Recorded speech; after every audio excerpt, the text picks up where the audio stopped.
Good morning. Happy Friday. It is Friday, February 8th, 2019. Let me remind you that trading is risky, not appropriate for everyone.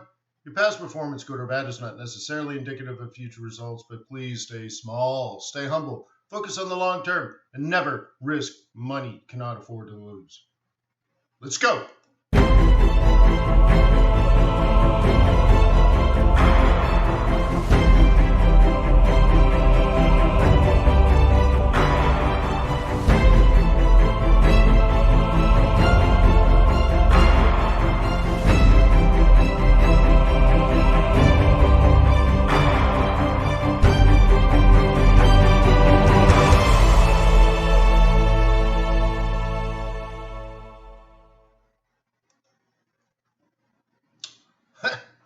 Hey, hello. What are you doing? Quit monkeying around. Get serious. Come on, Bubba. Come on, Bubba. Bubba Forex. Forex Bubba.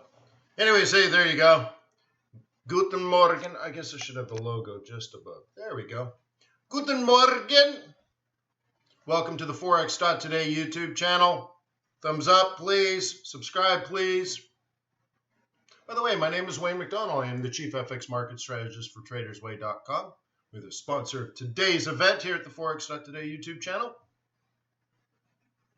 I'm here with the overriding goal of helping you become a successful foreign exchange trader. That takes technical analysis, that takes fundamental analysis, and then there's things like patience and discipline and sort of foresight and planning and discipline and patience and discipline and more patience. So that's why I'm here. I preach to teach because some of you never had this. So anyways, the best way for you to succeed, or let's say maybe the fastest way for you to succeed in these webinars, is to be involved, to ask questions, to participate, what I call participation. And then, for example, we can cover pairs that you've already analyzed and that you can contrast and compare, right? So on and so forth. I don't know. So I'm just trying to say you're the boss. I'm just the humble currency trader, and I'm here to share. So my name is Wayne. Feel free to call me sir. When the neighbor's kids came over, like, yeah, my name is Mr. McDonald. My friends call me Wayne, but you can call me sir. That's what I told the neighbor's kid. Hey, why not? So anyways, hey, your friend, your family. So just ask, and I will do my best to deliver.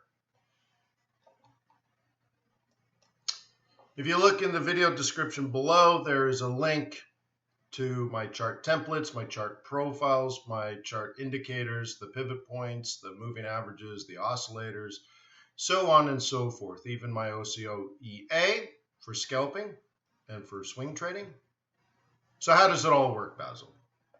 You go to TradersWay.com. You open up a new account, demo or live, doesn't matter. In your back office, there's a link to download MT4. Go ahead and do that. Once you have MT4 installed, come to this video, click the download link for my chart templates, download them, install them into your MT4, and now your MT4 looks like my MT4. Compliments of the firm. What's up, Chuck? Hello, hello, hello. Oh, yeah.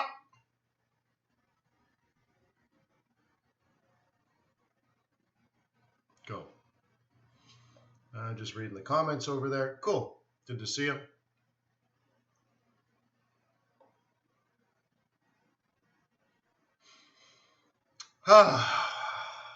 Here we are, right where we left. Let me get my drawing tool.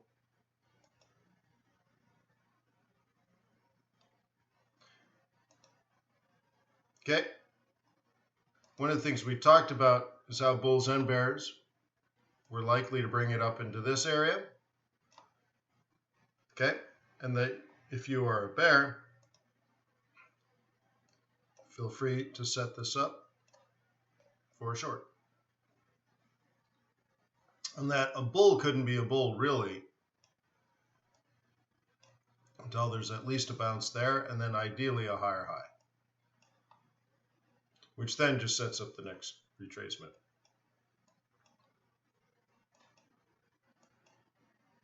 Cool, right?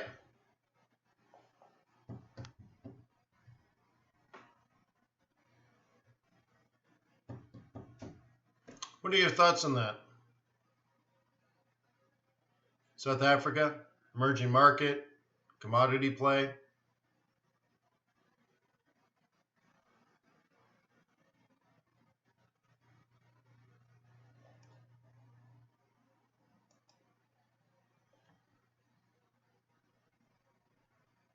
Brooke says taking pound yen long on a day trade. That's cool. Remember, our guess from in July was that there'd be a steep decline in yen pairs in the early January. And then in sort of the third week of January, there'd be a rally, but it'd be a false rally. We wouldn't be making higher highs. And that February could just be a down month. So that's cool. But yeah, I'm cautious on being bullish. But anyways, just the thought process.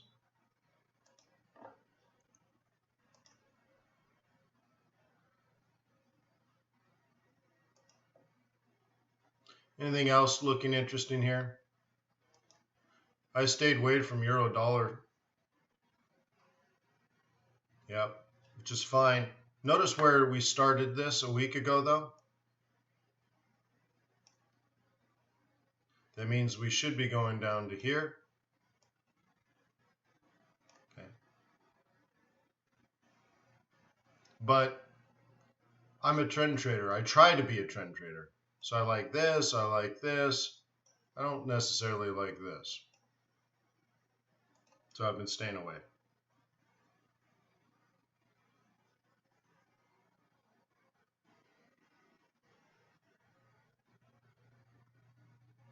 Okay. Nice run on USD CAD. We're in the weekly take profit and monthly sell. Price action makes it a little tricky.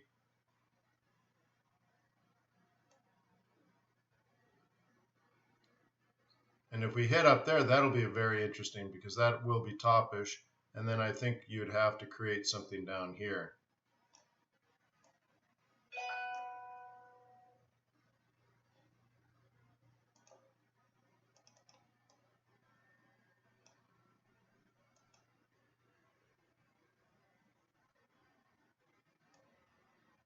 Wondering if it's this stuff in play.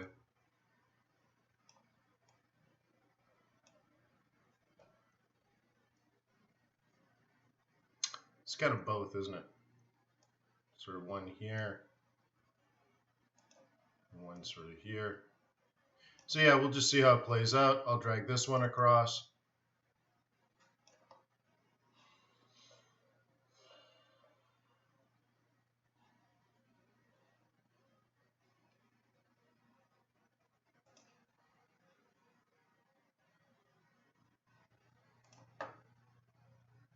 USDN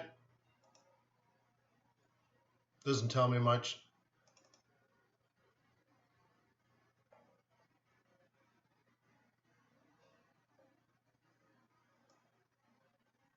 We're supposed to be on our way to 110. Really, almost 110 and a half, depending on where you consider the bottom is, but it's teched out up here. So again, that's not something I typically trade, and I look at that and I'm like, I don't really want to trade that. Cool. Let's take a look at pound dollar. A little more interesting. Double top. Lower low. Right, so this is 1. This is 2. What's number 3?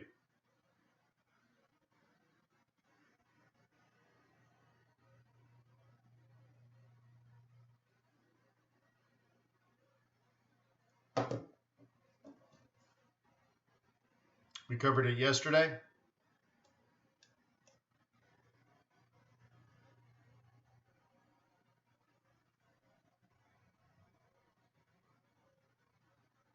Sure, Chuck, but I'm not talking about that.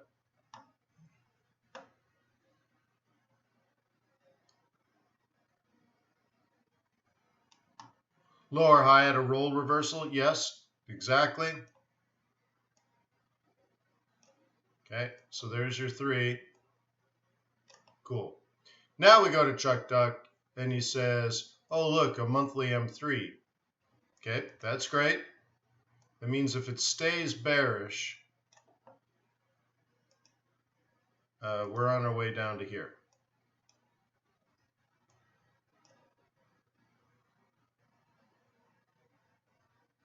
Okay. If it's going to turn bullish again, it's going to do that somewhere in here.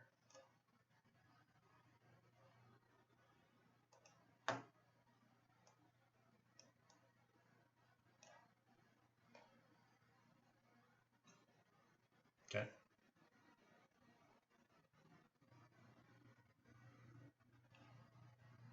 What do you think? If you want to be a bull, you're going to find this other area. I don't know if I can do yellow on yellow. No. Okay. See this?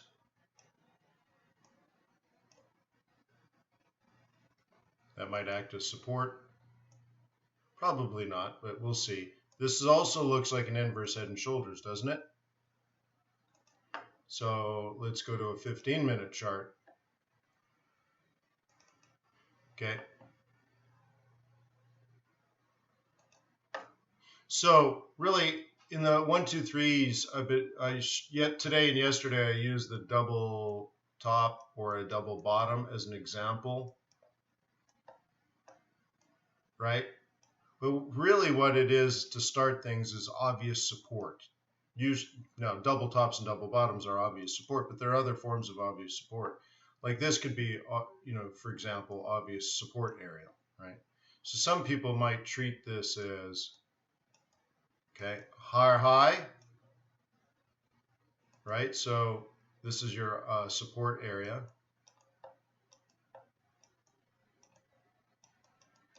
So that's your 1. The 2 is the higher high.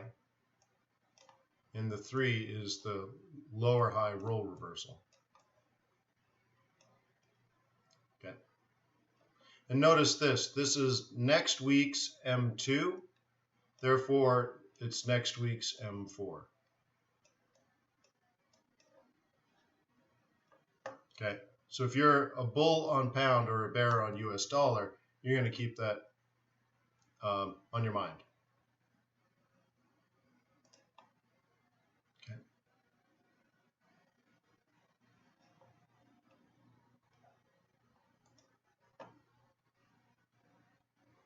You see anything here?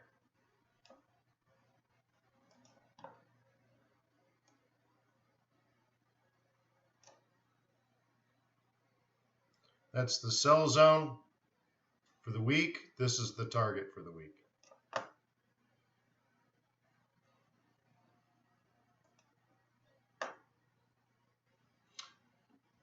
Now you could play the reversal up here, or you can at least acknowledge that this low is lower than this low.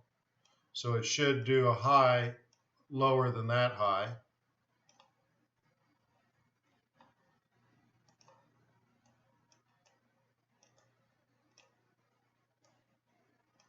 Right?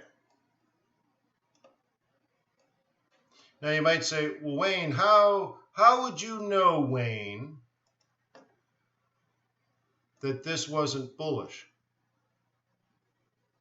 Well, remember, these charts don't tell you whether you should be a bull or a bear. So you would have already known. You're not looking at this going, oh, now I'm bullish. And so even if you did that, or if you were already a bull waiting for an entry, you would have taken this. Yeah. Oh, yeah, and it failed. And that happens. Yeah. You should use stop losses. Okay. Yeah, it happens. Where's my mouse? Happens. Bears were better. Right? So my pivot points the pivot points I use, they go out. So typically on Fridays when I do my swing trading group, we're using next week's pivots this week. So, you may have already been sort of bearish up into here. We would have already had this in mind. Or if you're a bull, you would have had this in mind.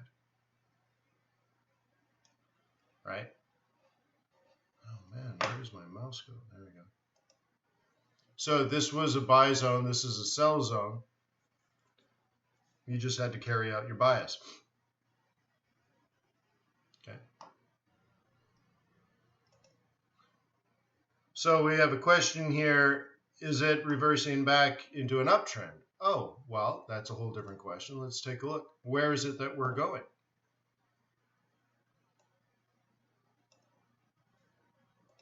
Well, if this is bearish, we're going down here.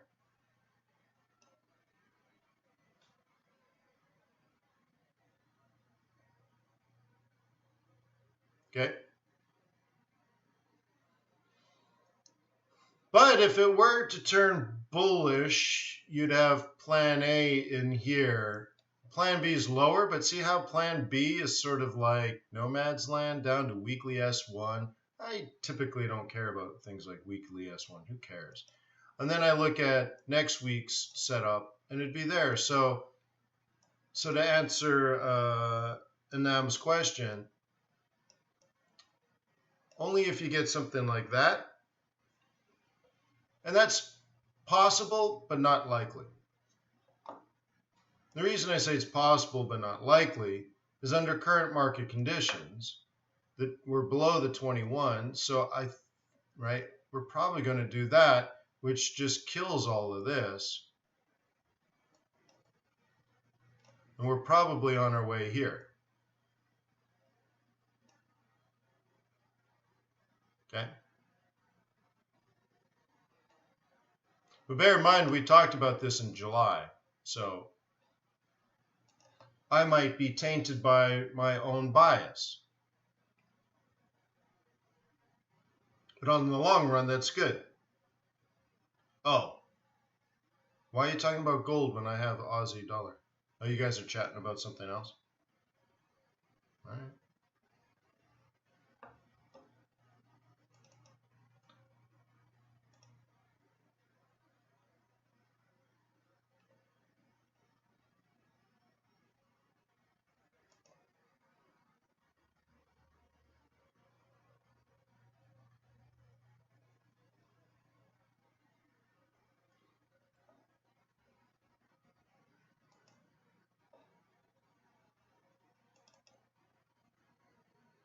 Okay.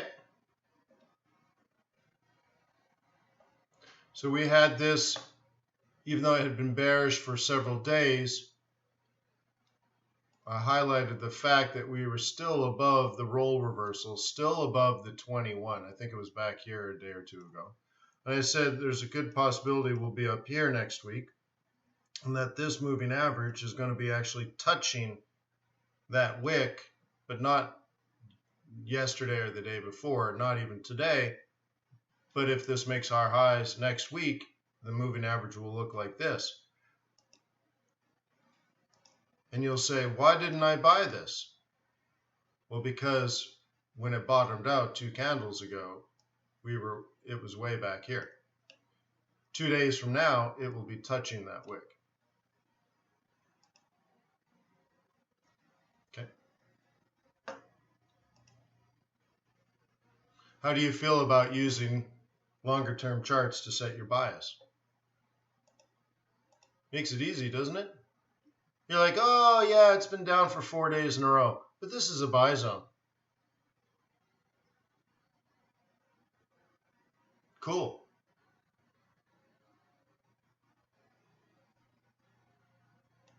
How many people get, lost in this time frame? What's easier for you to trade? This or that?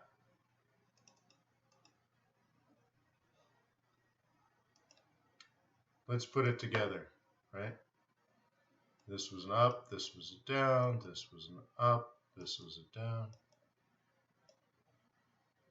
So what does it say in my book that I wrote 1,000,000 years ago?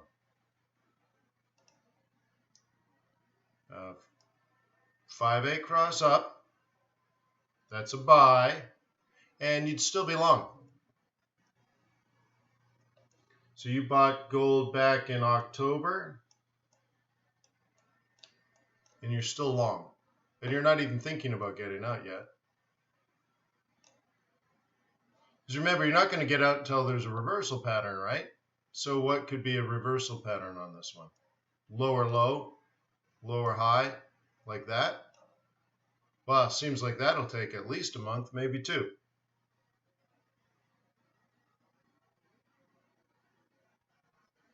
Okay, so why is it that so many people insist to make 20 trades in here?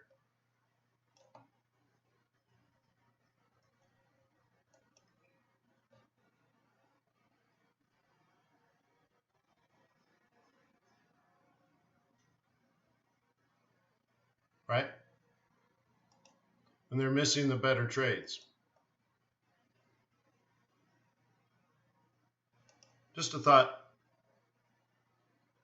No, I'm not going to do Lira. I'm sorry. ZAR is as far as I'm going to go.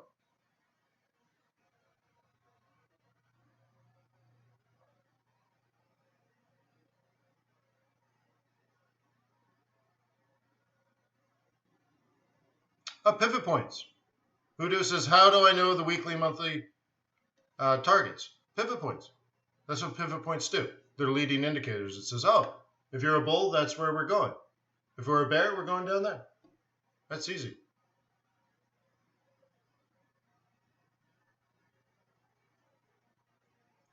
What time frame must a reversal pattern occur to be valid? Any of them. Okay?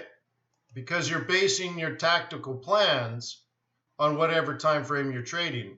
So there's if you're scalping, you're probably using let's say a 5-minute. Spot trades are typically 15 minutes, an hour, right? Swing trades are more like 4 hours. So they're all valid. They're all technical analysis.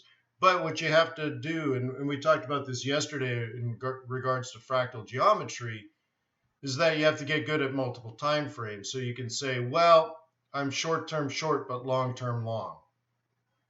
Okay? And you're looking for congruency amongst the times. Right? So it's a whole Star Trek thing, really.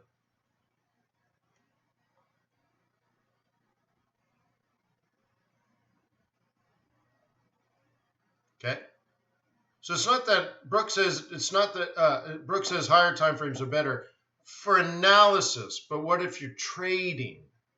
So setting your bias will be longer term, but I can't say like a reversal pattern on a 15-minute chart isn't valid because it disagrees with a 4-hour. No, on that time frame it's reversing.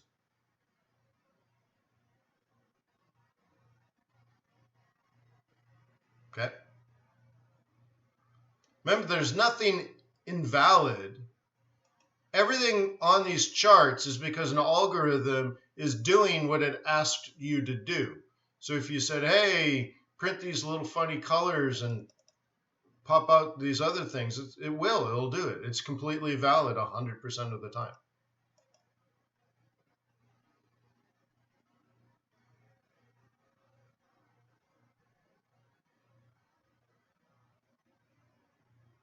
Storm, either of those would be fine because both of those are funding currencies. So that'd be fine. Oh, XXXZZZ, you can't handle the too many charts. See, I'm looking for things like congruency. Well, not in this one, but so like, for example, XXXZZZ, XXX227. I'm not looking at all of these together. I'm looking at what the Aussie is doing versus the pound, what the Aussie is doing versus the Swiss franc, what the Aussie is doing for the CAD, and what the Aussie is doing with the US dollar. And I'm looking at that and I'm trying to discern, is Aussie generally strong? Is Aussie generally weak? Or is my analysis inconclusive?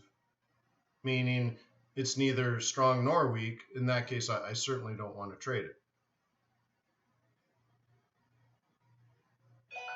Okay, XXXZZZ.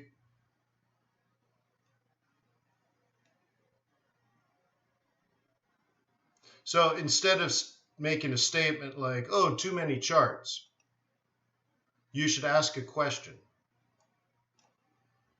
Like, how do you use them? Or why do you have your chart set up this way?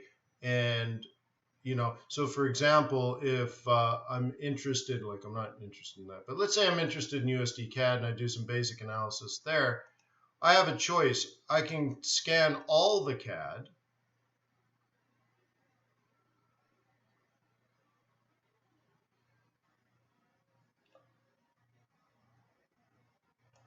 Okay. Once again, I'm looking for congruency. CAD is weak versus the dollar. CAD is weak versus the yen.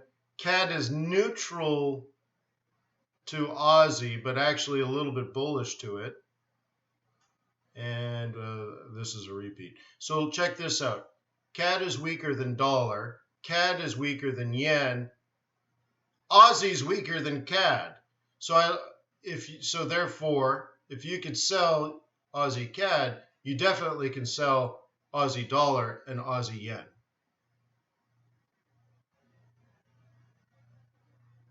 Okay? And that's called a relative strength exercise. You got it, XXXZZZ? XXXX227? How do you analyze all the indicators on your chart? What? How? Well, first of all, I don't find it difficult. So if you're new and these are confusing, first of all, I have more than 4,000 videos on YouTube. I've been posting to YouTube for more than 13 years. It was a startup. I was a beta tester on YouTube. Anyways, if that's too much, we could do it with this. This is all I need. So you notice there's no moving averages, no oscillators, no nothing. So this shouldn't be too complicated. But then when I look at it this way, what's the difference? The only difference is I have some moving averages. Okay. And, how much time do I spend looking at a 200 EMA? Not that much. How much time do I look at a 2155 cross? Well, let's take a look at this. This means sell. This means take profit. That's what's in my book,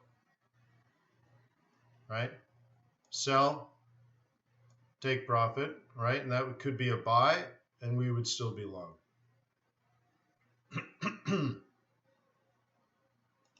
Cool. So I don't find it that complicated, but if that's too much, like it's just frying your brain, oh my God, there's moving averages, I just can't do it.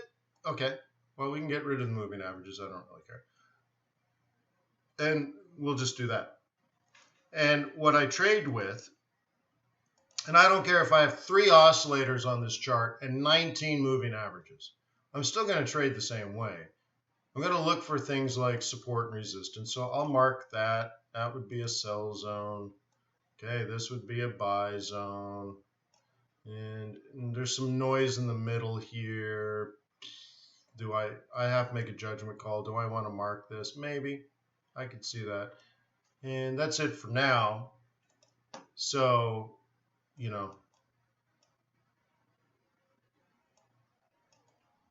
maybe it does this. Well, cool. Then I can buy it along the way. Maybe it does this. Then I can sell it along the way, right? So what I'm looking at is simply support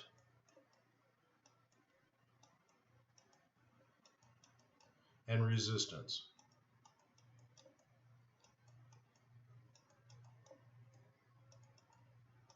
Okay? So that's what I'm looking at. When I'm just trying to connect these lines and connect these lines and connect these lines, that's support and resistance of price.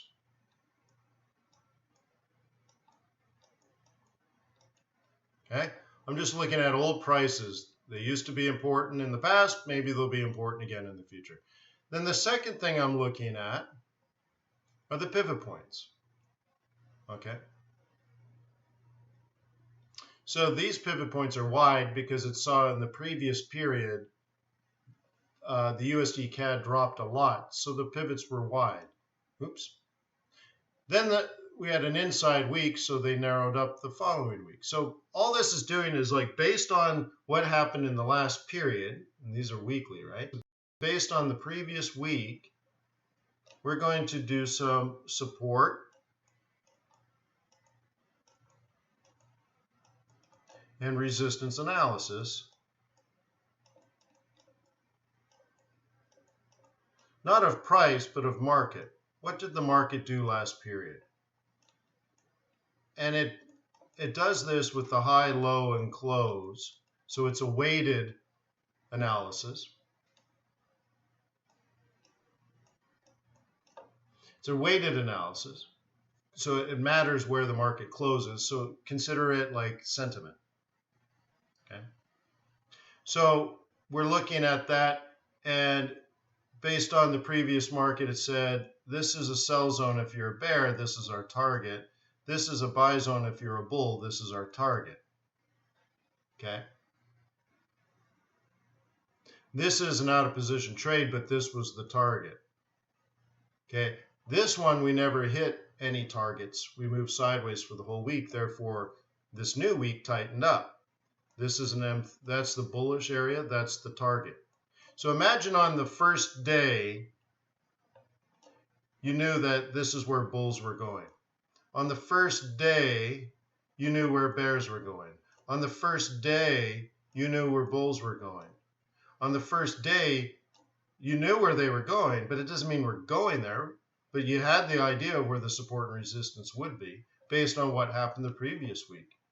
Because the previous week was so crazy, it made this week less accurate, so on and so forth. But at least you knew to take profit here in advance. At least you knew you took profit there in advance. At least you knew to take profit there in advance. At least you knew to take profit there in advance.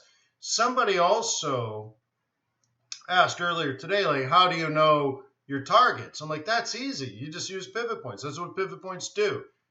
So you knew that was the target for bears. You knew that was the target for bulls. You knew that was the target for bears. You know that was the target for bulls. And you know it 5 days in advance. Right?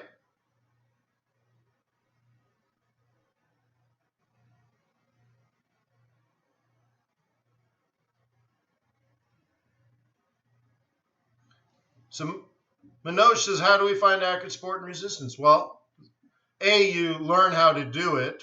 So you have to take a training course. Right? I would do performance coaching. You'll find right away your strengths and weaknesses when you go through performance coaching. But so there's support and resistance of price, which is, I guess, just takes practice. Right? It takes me a millisecond to do this. And you also need pivot points because you're doing price and market. Okay?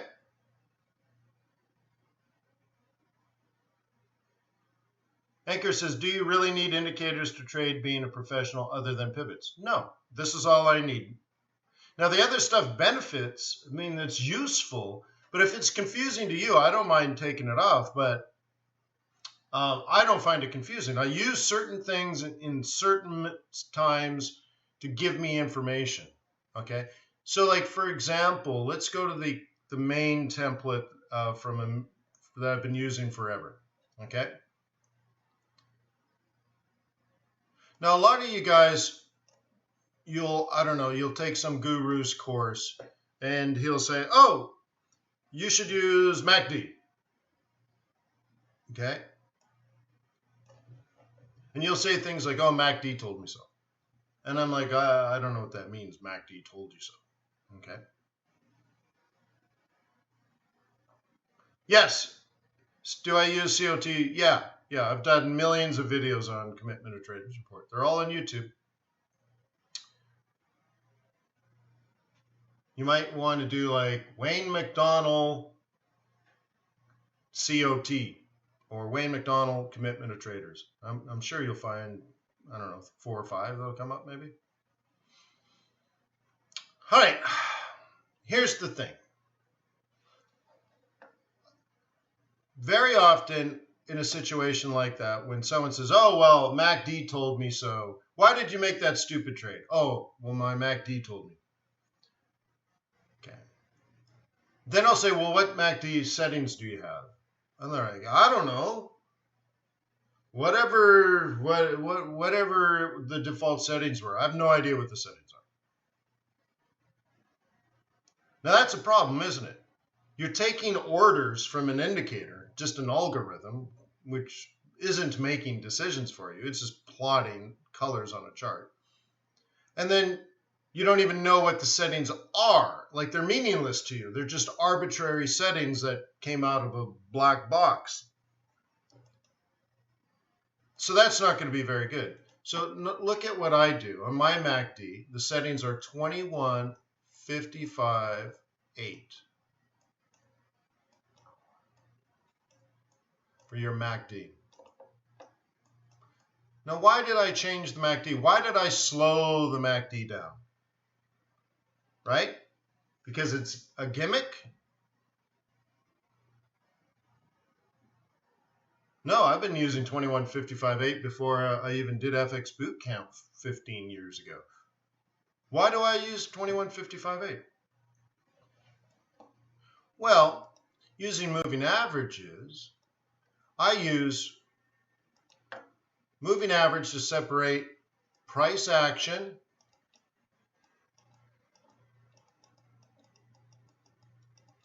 from market forces.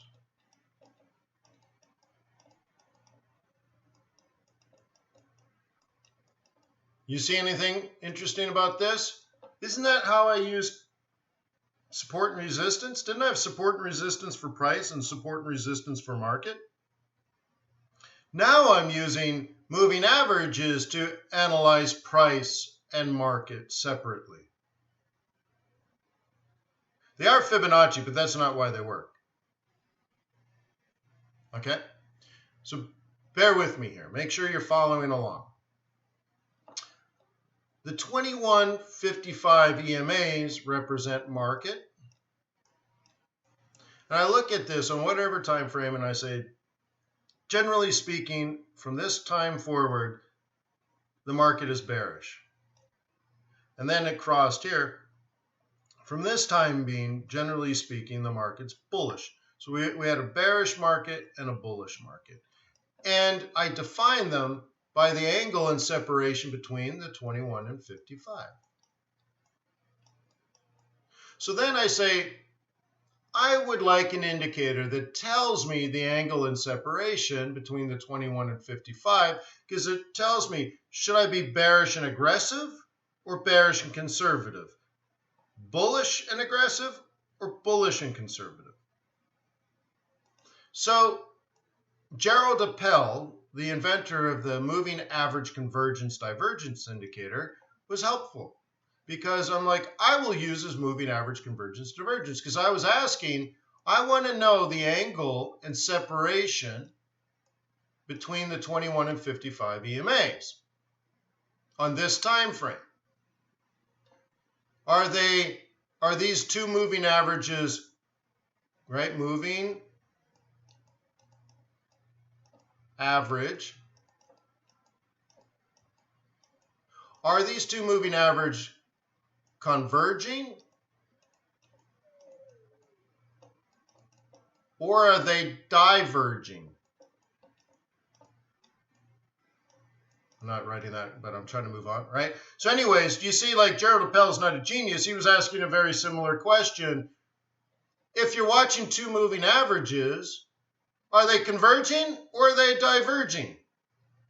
Are these two moving averages moving away from each other, or are they moving toward each other?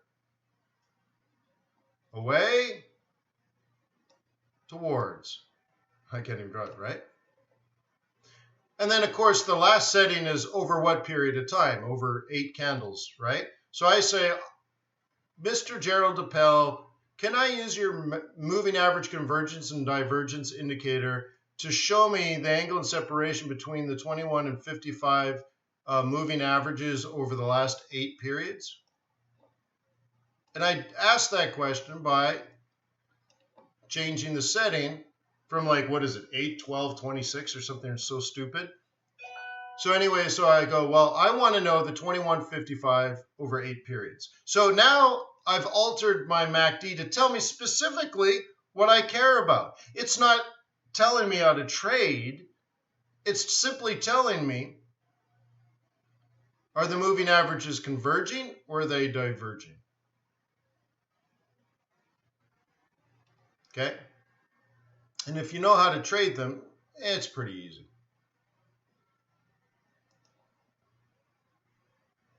So we'll do this, and we'll do this. Okay. What's important about those areas of the moving average, convergence, divergence? Check it out. Oh, that was supposed to be, I missed it. Let's do it this way. What happened? I'm off a little bit here. Check it out.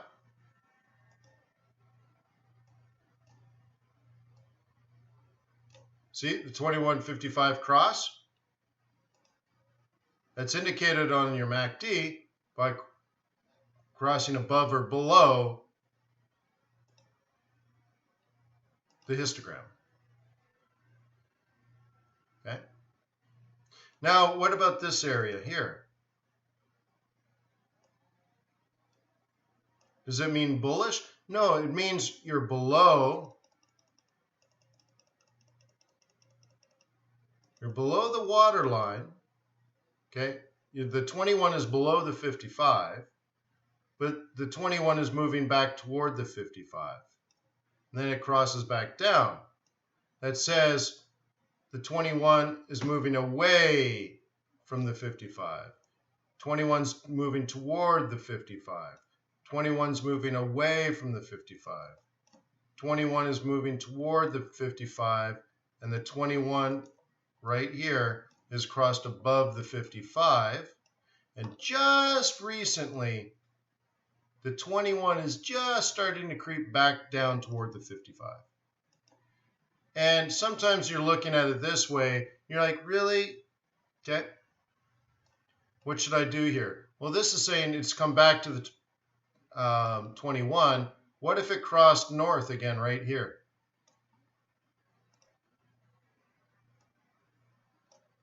Means it's kicking off of there.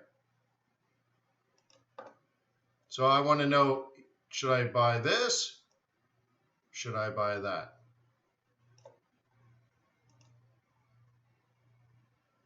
MACD can be helpful versus just eyeballing it. Do you need all of this? Okay, no. But I find that a lot of people come in and they're like, oh my God, there's so many indicators, Wayne. Well, what you're really saying is you don't understand what they mean.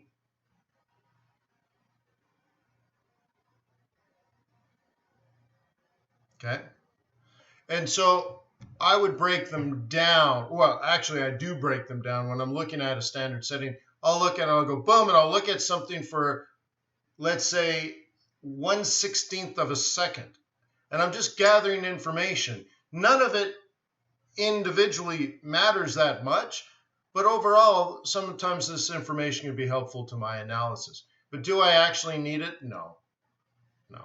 If I'm a bull, I'm going to buy a retracement. So there's my plan A. There's my plan B. Okay. So most likely next week's going to look like this for me if I'm a bull. Okay? Very, very easy stuff. But I could add other stuff on top of that for finesse, faux show. Okay?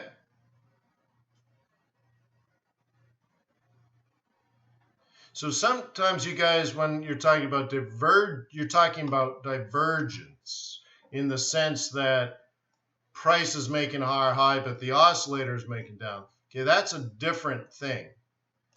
Okay, that's a different thing. So make sure you know how to use your indicators.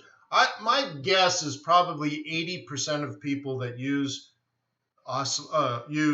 technical indicators have no idea what they're doing. Now they've been taught rules for simpletons, sort of like the technical indicators for dummy book or something, where they're like, okay, this crosses down, that means sell. This crosses up, that means buy. No, that would be a ridiculously superficial way of looking at these things. You should be able to understand the math behind your MACD. You should be able to understand the math behind your stochastics and be able to sit down and explain it. And if I gave you completely different settings, you would understand what they mean. Not that, ooh, it means buy. Ooh, look at that, it means sell. No, it does not. Okay? So get to know your indicators is all I'm saying. You got to be the master of your domain, right?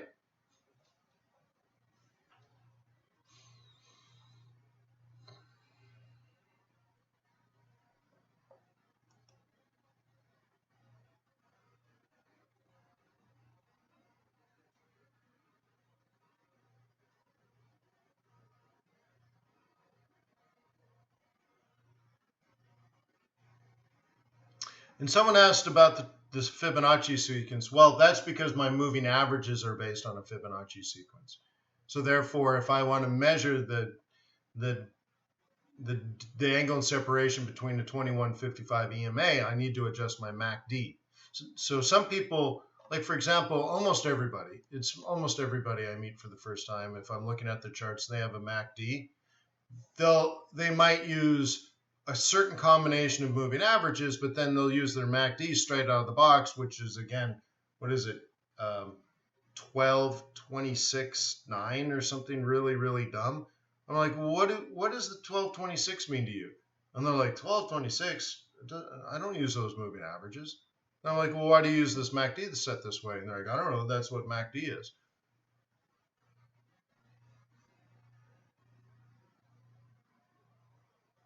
No.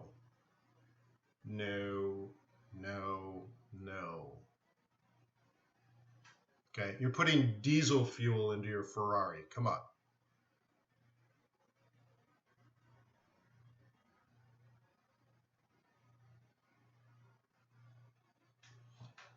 Anytime, Mickey.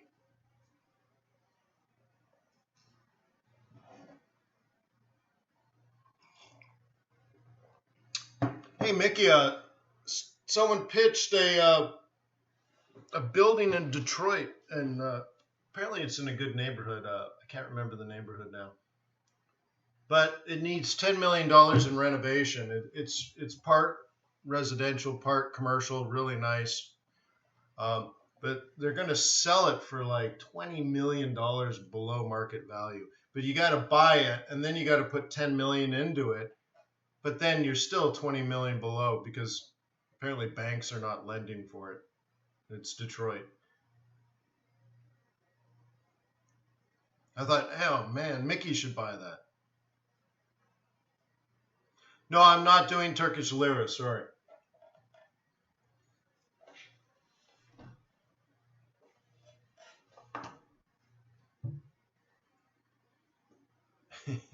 Roger, that's funny.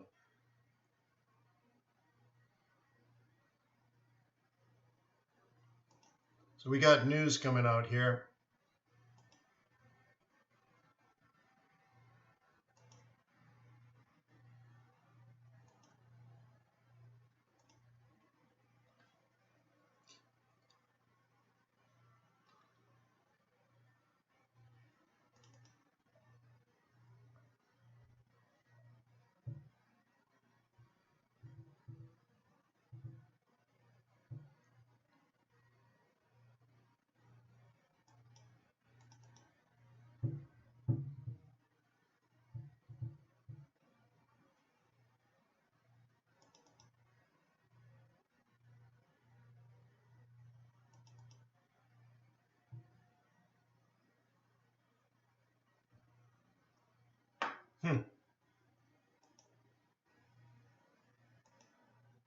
You are not alone. La la la la la. Boo boo boo boo boom. There you go. That's why you use pivot points, eh?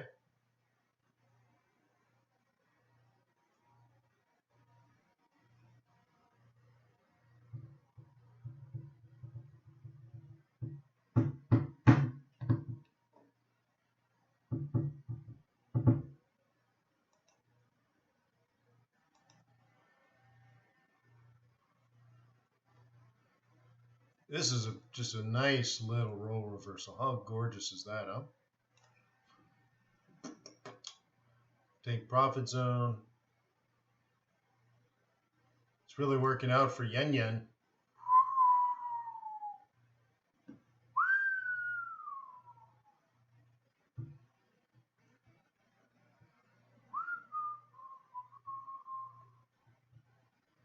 NP says, Wayne, do institutional traders use fib levels?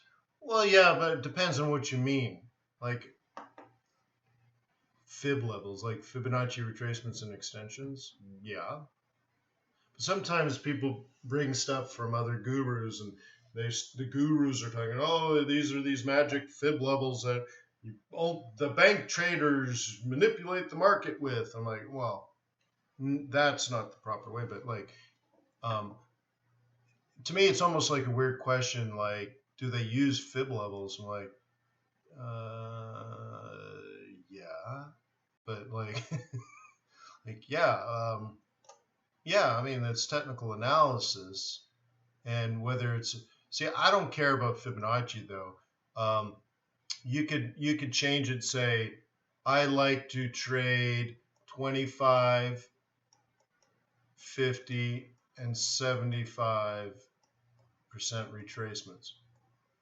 So it has nothing to do with Fibonacci. They're just simply, if you're trend trading,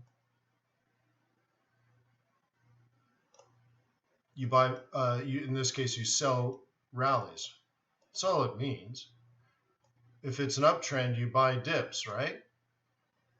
That's all Fibonacci means. Like, there's no magic to any of it. And this whole idea, like, oh, it has to do with the magic golden ratio, and trees grow this way, and bees make their honey this way, and like, oh my God, are you kidding me?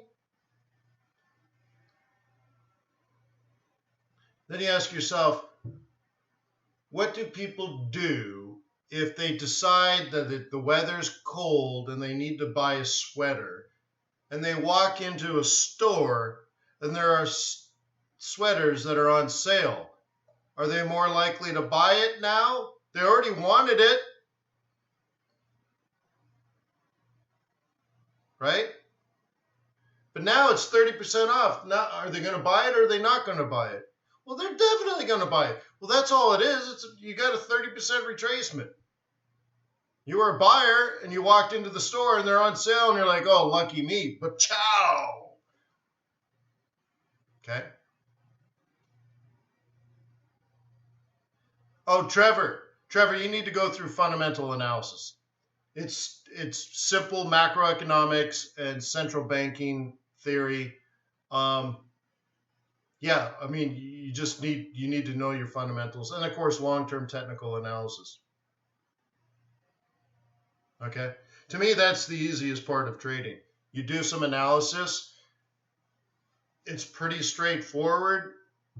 You get once you've made your analysis, you've made your decision.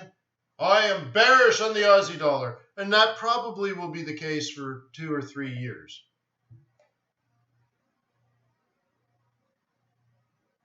Yeah, that's what I mean, NP.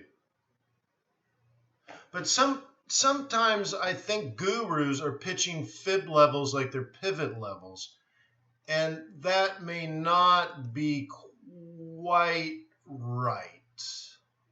But right, for example, if you've been coached that a 382 Fibonacci retracement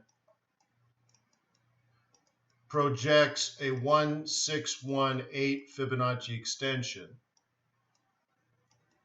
I would agree with that. Okay.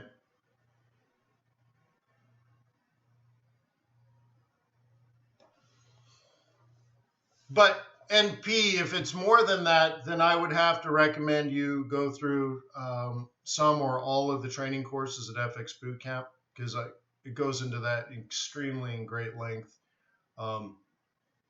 Like, for example, you can't be a trend trader without buying dips or selling rallies.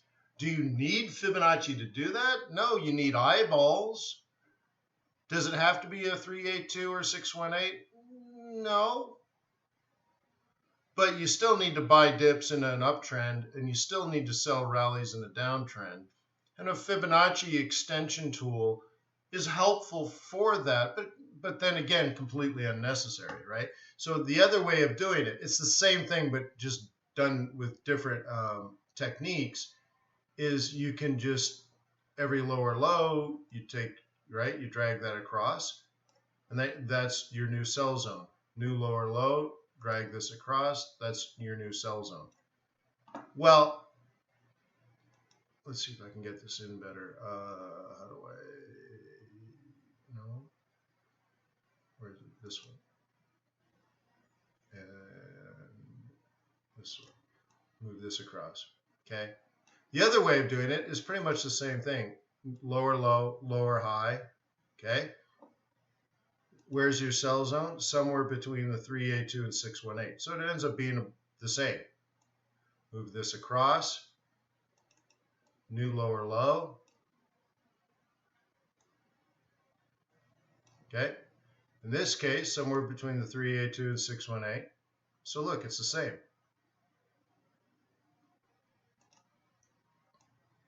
Right? So yes, but there's a lot of people that mistrain new traders, and they use really strange, weird science, which most likely is nonsense. So that's why I kind of hesitate on answering, like, yeah, Fibonacci levels, but just the term seems strange to me.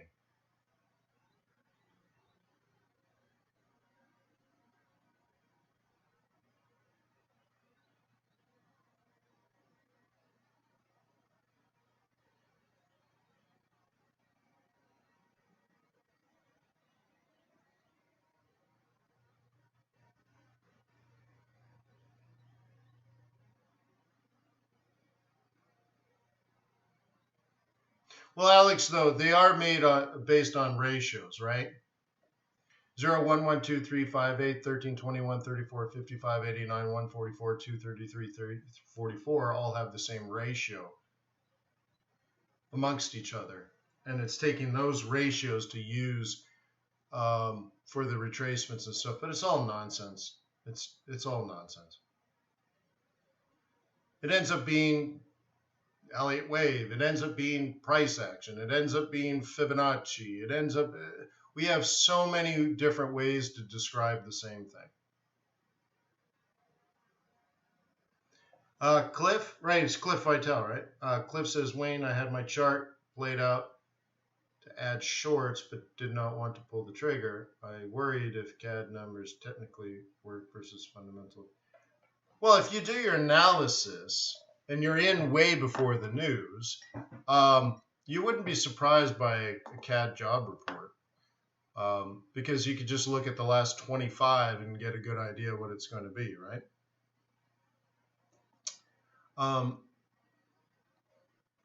And then look at the other obvious things. So I forget to mention these things. I think you guys know this, but maybe you don't. So like I look at this and like that's the top. That's the top. We already know this. It's already been defined. It's extremely unlikely this is going up from here. It's virtually not impossible, but virtually impossible. It's very unlikely. This is a short zone for bears for the month. This is, right, resistance.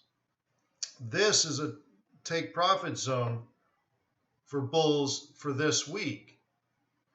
So for it to want to go up here, the numbers would have to be extraordinary. And bear in mind that anyone that's done their analysis was one of the reasons why this moved up in the first place. So now it comes down to what do you do next week? That is possible.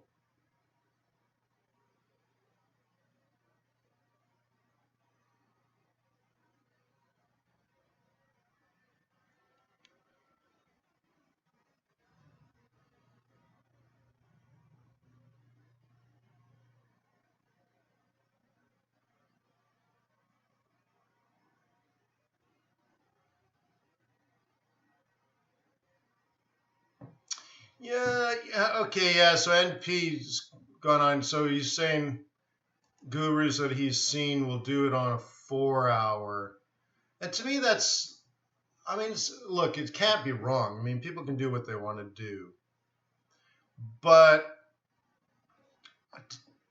typically, I'll use Fibonacci tactically, not strategically.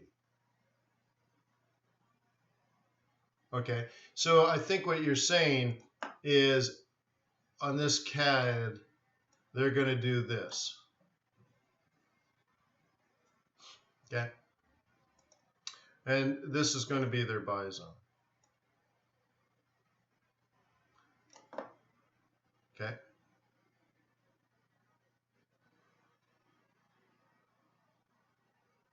Now, if that happens to work, in my opinion, that has more to do with the pivot points than the fibs, but the fibs are logical. It's moved back to moving averages, which are also logical. And it also is congruent with past support. So they might feel like it's their Fibonacci retracement, but I'd argue that there's a confluence of other things going on. And I wouldn't make a decision that way, because then you couldn't it also drop to the 618 just as easy?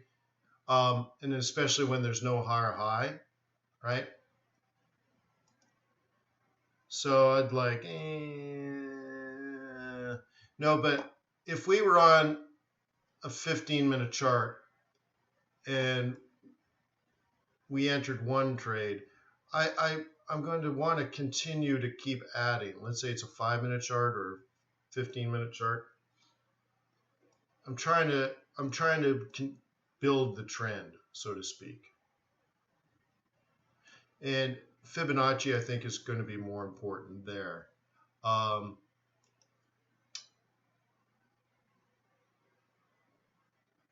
Yeah, I mean, there's all ways you can use it. I mean, they're not wrong, is what I keep telling you. They're not wrong to do it that way, but I think they're naive to believe that it's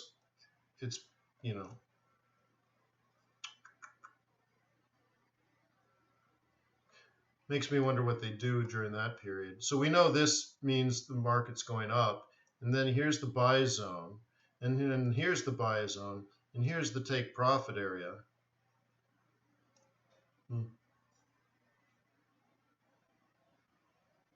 So the answer is yes, the fib zones for sure.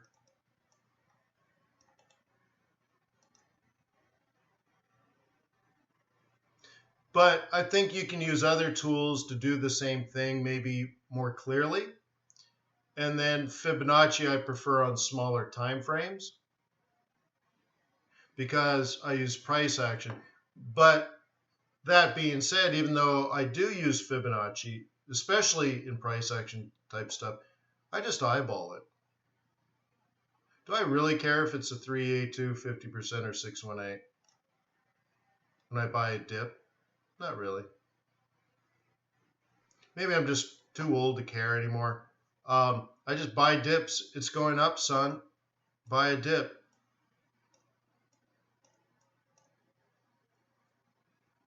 Right?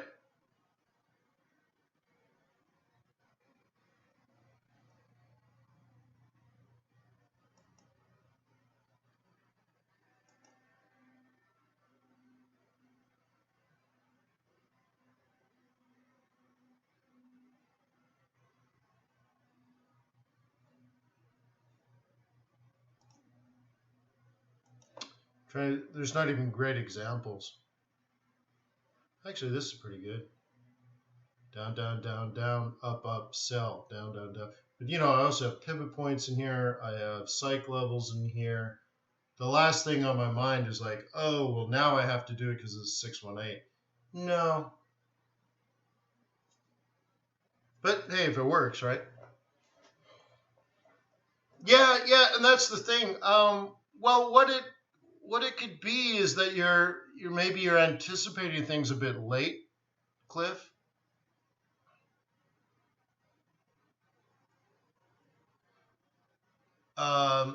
So like I wouldn't be entering new trades right around the news event. So it could have been part of your analysis yesterday. And if anything, right before the news, you moved your stop to break even versus trying to enter it at or around the news. You see what I mean? So I try to teach people to think about tomorrow, but they're thinking about that today. Like the stuff you're doing today should be tomorrow's trade, right? So like today with the swing trading group, we are setting up trades for next week today. So the trades will probably happen Monday or Tuesday, but we're planning them today. So it's sort of different than sitting down and like 5 minutes before the news, you're like, oh man, I really want to short this, but the news is going to keep me out because you don't know. Well, that's true. That's why you should be in quite a bit before. Or just wait. So let's go to like a 15-minute chart. Bust out your Fibonacci if you want. Continue the conversation with Fib.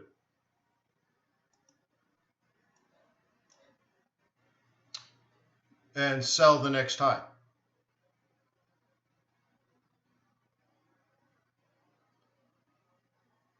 Yeah, 5 or 15. Yes. Sometimes 1. So like I used to trade the 1 minute, the 3 minute, and the 5 minute for scalping, 15 minute and 1 hour for spot trading.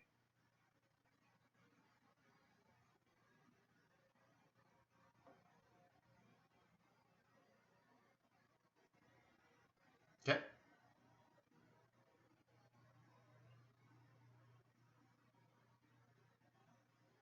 Cedric, Wayne is the best. Thumb up, please, to Wayne, everyone. Thank you, Cedric.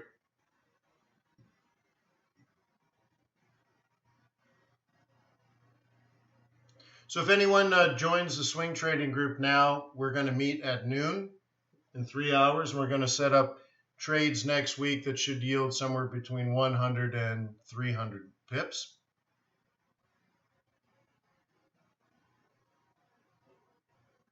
So remember, fxbootcamp.com, you choose the swing trading and day trading group with performance coaching.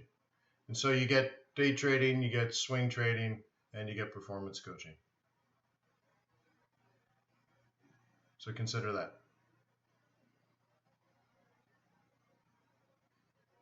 Oh, right on, CV. That's cool.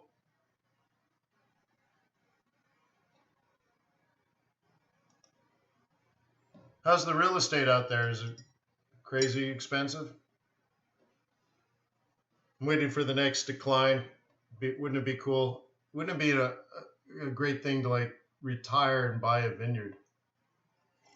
What's up, Farrell?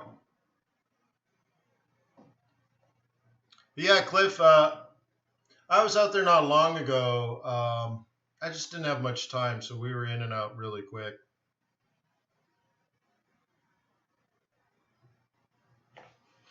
All right, guys. Well, thank you for being a part of the Traders Way family.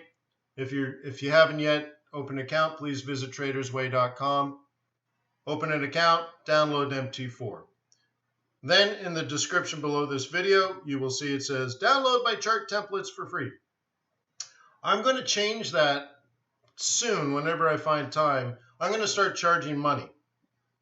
So if you want to download my chart templates for free, click the link below, download them now. Then go back to your new Traders Way account and install them, and now your account will look like mine. Yeah, so there's that. What else? Comment and like. Join the swing trading group if you want to swing trade with me later today. And what else? I guess that's it, right? Click the Forex.Today logo to subscribe. Watch some of the other videos. Get involved. Thank you for your loyalty and respect, and I will see you Monday. Cheers.